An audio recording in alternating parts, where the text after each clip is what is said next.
course the original parts were. And there they be.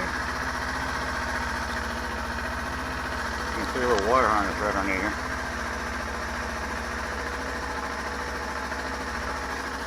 I don't know if it matters or not, just push it to the side. Let me tell you, let me shut this off and tell you. You guys with your tiny arms and stuff, I'm a small person, I'm not a big person, but that is not the easiest job in the world to do. To take off the cap, I actually bent the parts, and then after I bent them, I just pulled the plug out through the top. I couldn't get on that screw for nothing. The wires, very short wires, you have to fiddle with that for quite a bit before they go on. But in the end, it all works.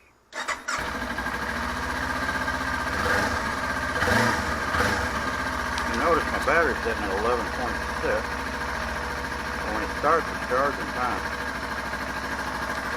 I like that little USB adapter right there. Because of the green to go with my bike.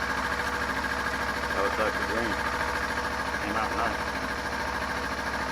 On the OEM part, there's actually a notch. When you put this down, it locks into place. And then you just screw the ring back underneath it, like all of them do.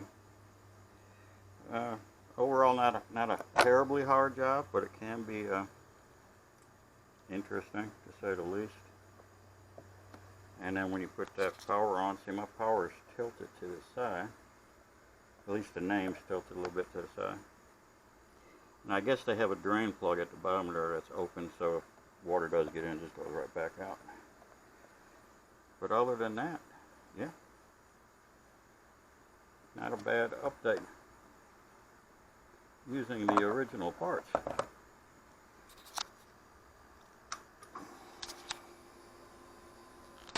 Pretty neat.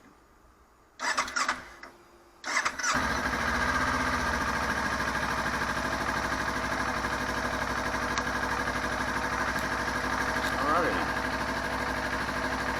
Original parts installed. System is charging. Life is good.